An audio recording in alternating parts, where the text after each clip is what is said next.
So first of all, I'd like to thank the organizing committee for the invitation to this very nice and very interesting workshop. And in this workshop, most of the talk is about deep learning, and I will go back to some classical ones, and the classical and old school machine learning techniques.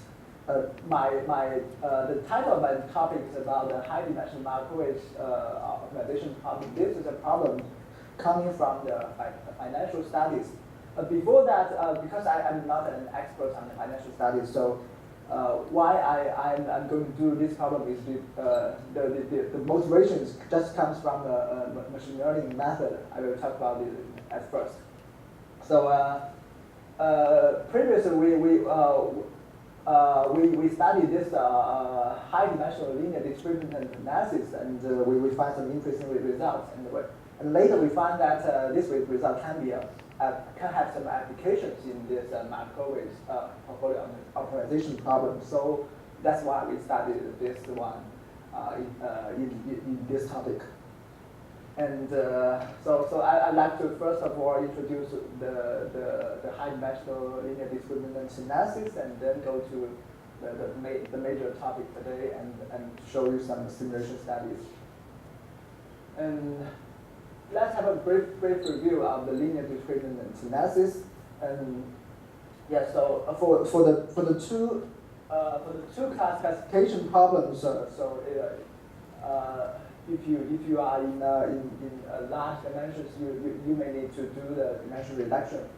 So a very simple dimension reduction method is to project the two groups of points into a certain directions or a certain orientation, so that they can be separated in these certain orientations.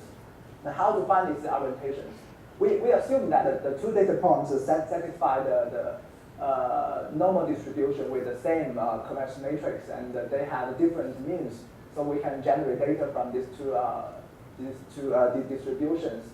But because of they share the same they share the same population covariance matrix, so that we can use this covariance matrix to give a rotation of this the difference of their mean, so that we can find this particular orientation, and we can project the data on this particular orientation, and so that we can do the classification. So this can be given by the formula, which is shown before, which is shown here. And the direction vector, or the other one, the normal vector to this hyperplane can be represented in this form, which is just in terms of the population covariance matrix and the difference of sample mean. However, you need to estimate this this covariance matrix because you have no knowledge of the population covariance matrix. You only have the knowledge of the sample covariance matrix. So this is maybe a very difficult problem. And in terms of misclassification rates, it can be written in the 1 minus phi of this quantity. And phi is because we assume this is Gaussian distribution, so phi is just the distribution function of the Gaussian. And this quantity. This quantity is just we call it the Fisher discriminant, and so this method can fail in high dimension because we don't have knowledge of the population covariance matrix, so we have to estimate it. When we want to estimate that, if you can think about that, so you have a very large dimensionality than the number of samples, so that this the inverse of this sample covariance matrix cannot be achieved. So it can fail in very high dimensions. So we have to tackle this problem. Some method to tackle this problem is that they just want to reduce the number of free parameters in this sample correction matrix. And the first approach I'd like to raise is that they focus on this misclassification rate. If you want to minimize this misclassification rate, you must maximize this quantity, right? So they aim to this quantity. So they maximize this one. So they propose this model, maximize the minimize the denominator and constrain the numerator.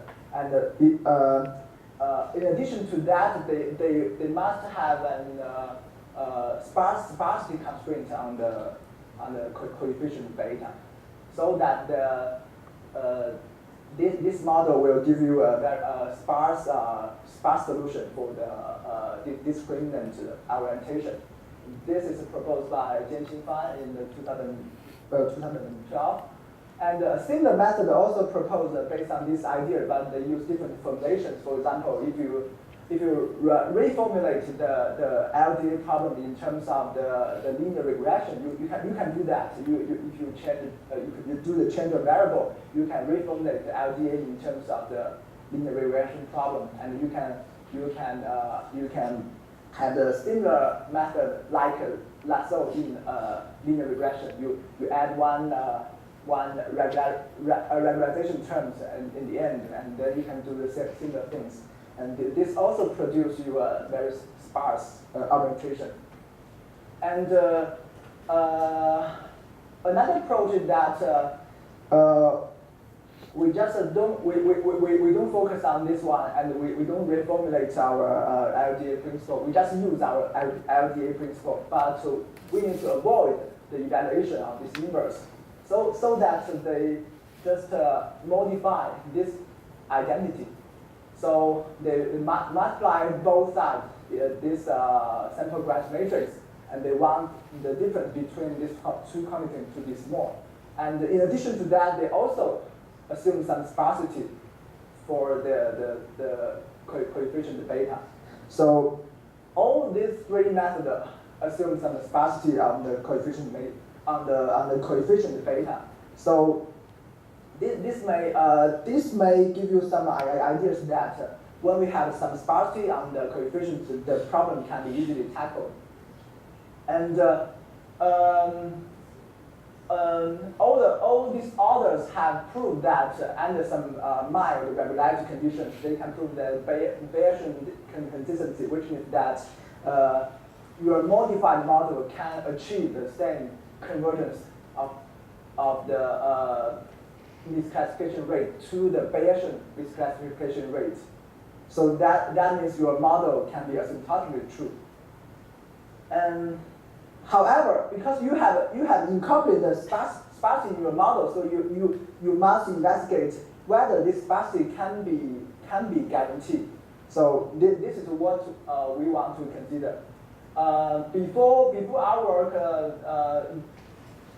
the first two models, these road models and SDA models, these two models have been considered by Kohler and Liu in two separate work, and they have proved that there is sign consistency for these two models. What is so-called sign consistency? It just tells you that if the true parameter beta is sparse, and your model can always recover the true parameters. This is the sign consistency. And in addition to that, you can also recover the true sign of that true parameter. So this is the sign consistency. This will tell you that you can select the correct feature with the correct direction, and you can screen out those features which are not important. And for the third discriminant rule, we have a similar result, which is proved several years before, and we list here, and under some mild conditions, which is those conditions are very typical in the lasso community. So they assume, we assume that there's some kind of irrepresentability conditions, and that there's some mean-based conditions, and for an appropriate choice of this sample size, we can find that asymptotically the modified model will produce the true sign of the true model. So this is our major work before, but later we find that before I continue, I'd like to show you that some simulation study to confirm our observation. So we set this sample parameters as this K is sample sparsity and P is dimensionality, and we assume they satisfy different relations, and we also design the matrix in different forms. So, for example, we can design the matrix in the identity or topics matrix or equal correlation matrix, and we do some simulations. All these three simulations, the first one, and the second one, the third one, all give the similar result that the asymptotic rate which we have proved is correct. And now let me go to the second part, which is the title of this talk. This is about the Markowitz portfolio optimization. I'll show you that there are some similarities between this Markowitz portfolio optimization and the linear discriminant analysis. So the Markowitz linearity optimization talks about this problem. If we assume there are p risky assets, where you can think about it as p stocks.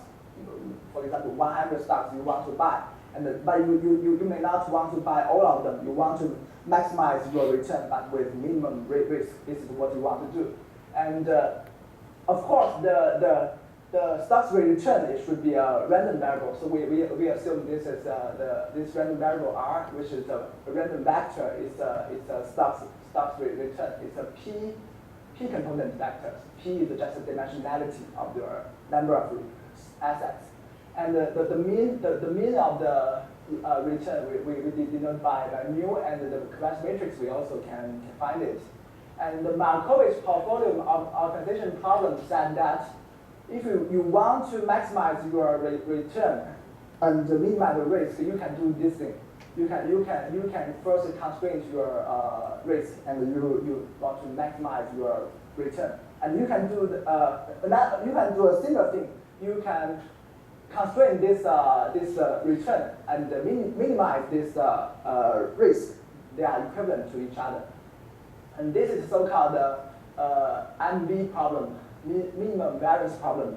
And there's another. Oh, by the way, in this MV problem, we don't consider we don't constrain the W to have the summation to be 1, because we can allow the short selling and we can allow the investment on the risk-free asset, so that the sum of the component of W may not be equal to 1.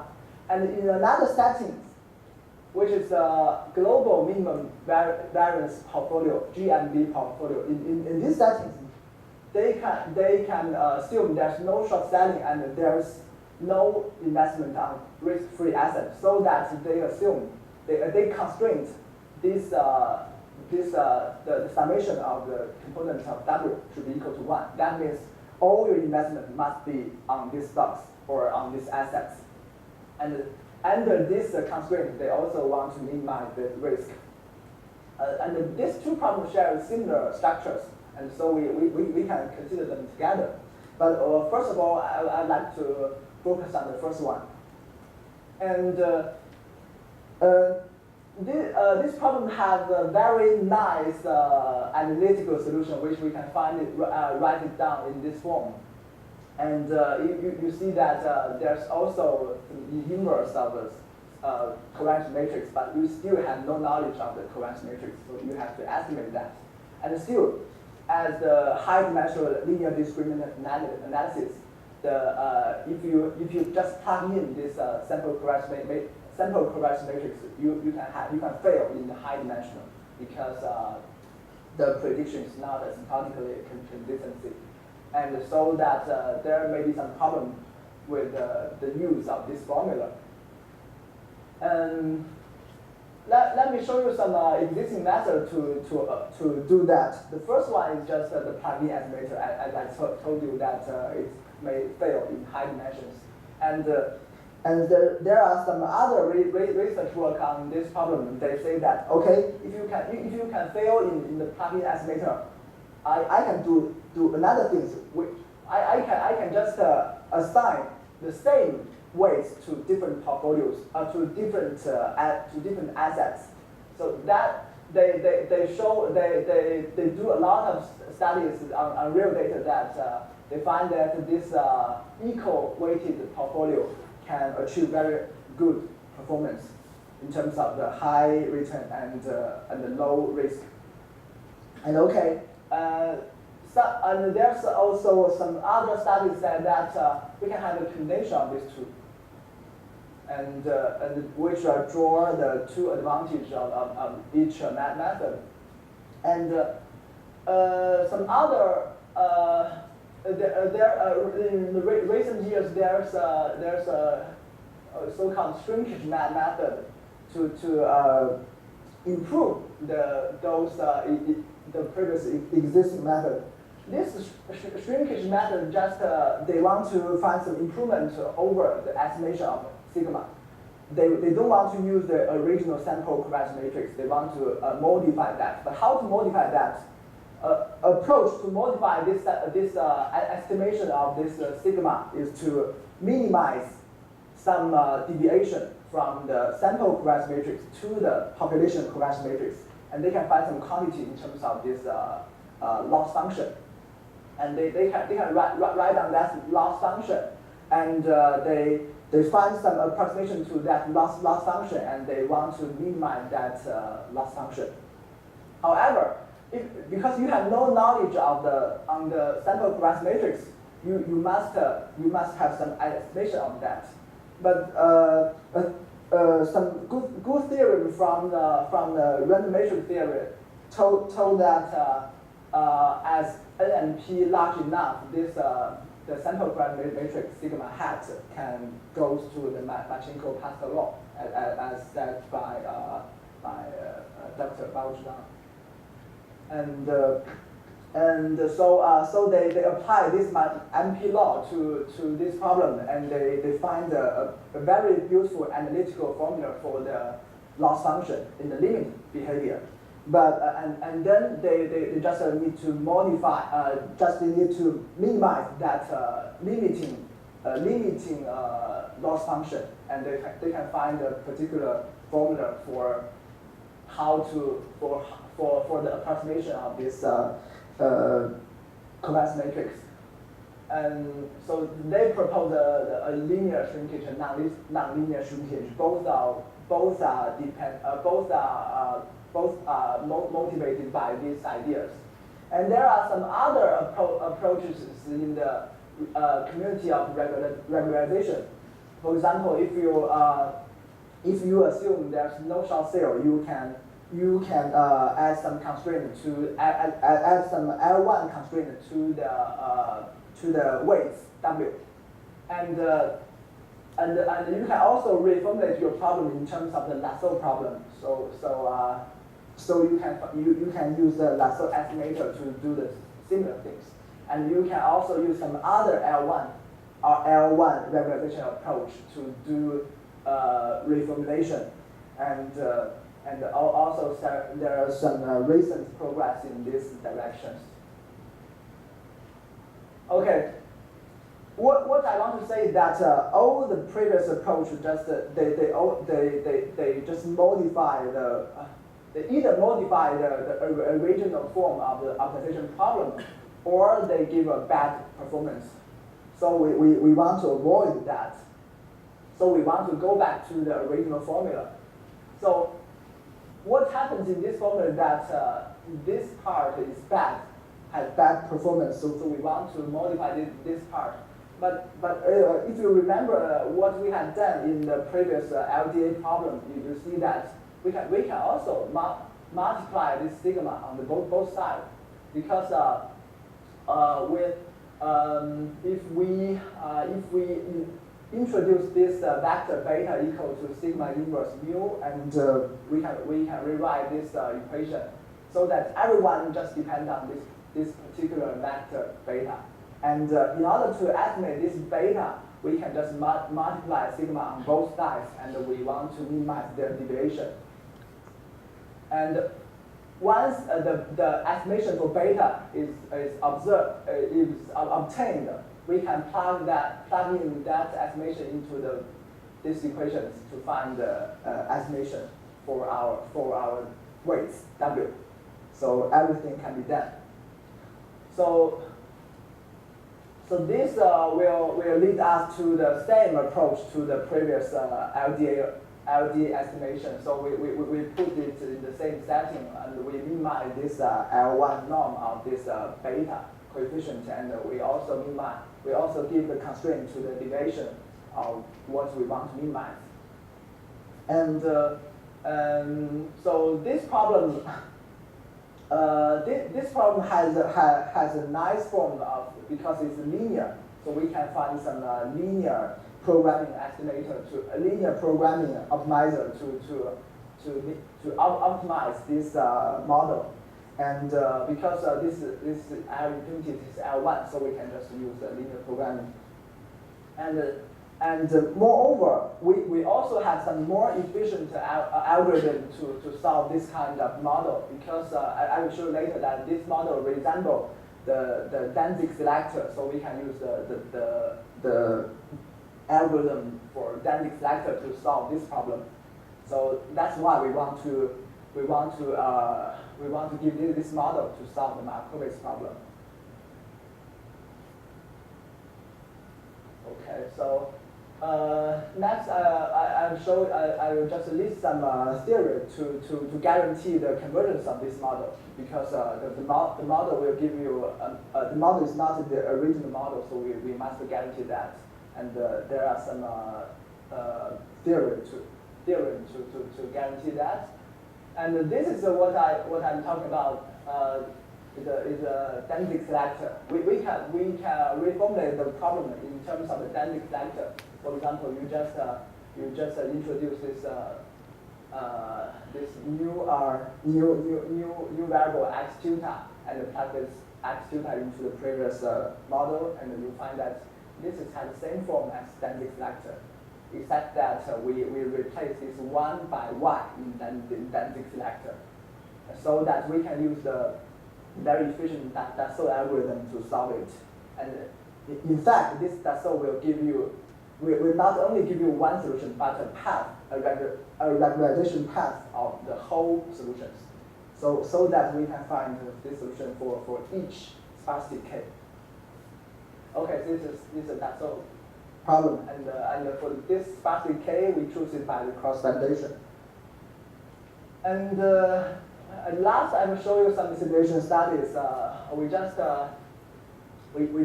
simulate this, but first of all, we just generate the synthetic data from the true data, and we see whether we can find the good risk and the return. Okay, so we compare our method, which is LPO, to our competitors, which I listed before, such as equally weighted, linear shrinkage plugin, and this combination of the plugin and equally weighted. And we see that in terms of the return, okay, our method is not very good, because you will see that in terms of risk, our method is the best. So that means that our method may be risk aversion, but it's too conservative. And if you use a moderate measure to see that, for example, we use a reward to risk ratio, which is also called a Sharpe ratio. If you use that, we can see that our method is the best. And you also see that the target, which is the analytical solution, is here. It's 0.8, and our method is almost approach that the ideal case. This is simulation result. And we also do that in this empirical studies. We use some real data from the database. First of all, we use this Fama French data library and FF100 and FF75 and 25 and so on. So I just show you several tables. We see that we do the same thing for both the MV formula and the GMV formula. There are two different problems, and we compare it with our competitor. We see that okay, our method is better in this MV form, and it's not so better in the it's not so good in the GMV form. So you see that in the MV form, if we focus on this sharp ratio and risk, our method is always the best. And this is the FF25. And both the two examples here is just monthly return data. And we also tested our results, our method on the daily return database, which is the CICS database. And we see that, okay, in this daily return database, our method is not so good in terms of the sharp ratio, but almost the best one. You see that the best one is here, not linear shrinkage, but our method is almost the best one. But in terms of risk, we are always best. Yeah. So and as I said before, if we use the Dassault algorithm, we can also give a regularization path so that we can find the different return and risk in terms of the sparsity k. So the horizontal line is sparsity k, and the vertical line the return or risk. We see that if we look at this in terms of sharp ratio, we see that there's really a best sharp ratio here, which means that if you choose this one, it means you have a sparsity about 30. Among all 100 portfolios, you can only have if you want to choose 30 assets, you can achieve the best performance. That means this model may analyze some kind of sparsities.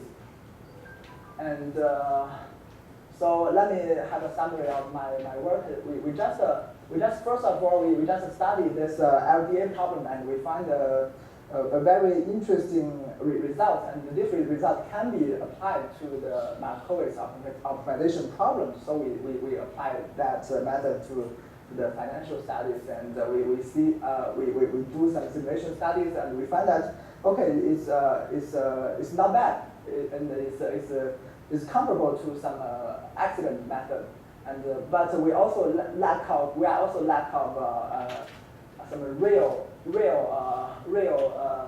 situations. For example, we didn't take into account the transaction cost. This must be done, and we also assume the Gaussian distribution on the data. This is also not true in reality.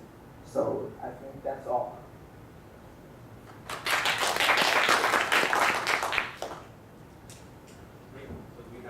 Technical talk, and it is very interesting because it's a money-making research. So, any questions from the audience?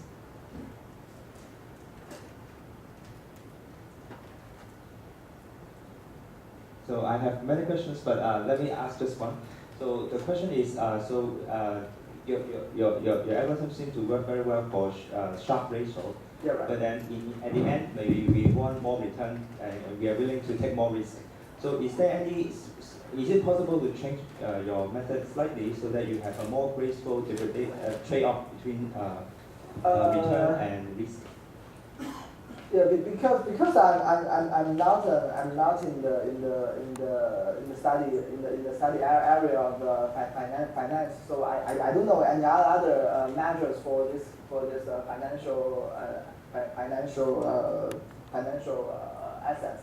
The only one I know is that is the Sharpe ratio. So if you have some other better quantity to measure this one, you can tell me, and maybe we can do some development of our method. So because you see that in those problems, sometimes if you look at this risk, this one can be good, but the Sharpe ratio is not good, because the Sharpe ratio is defined as a ratio of the return to risk. But there may be some highly nonlinear ratio, but we don't know that. So if you know some highly nonlinear ratio, we can use that ratio as the target, and we minimize that target to have a better performance.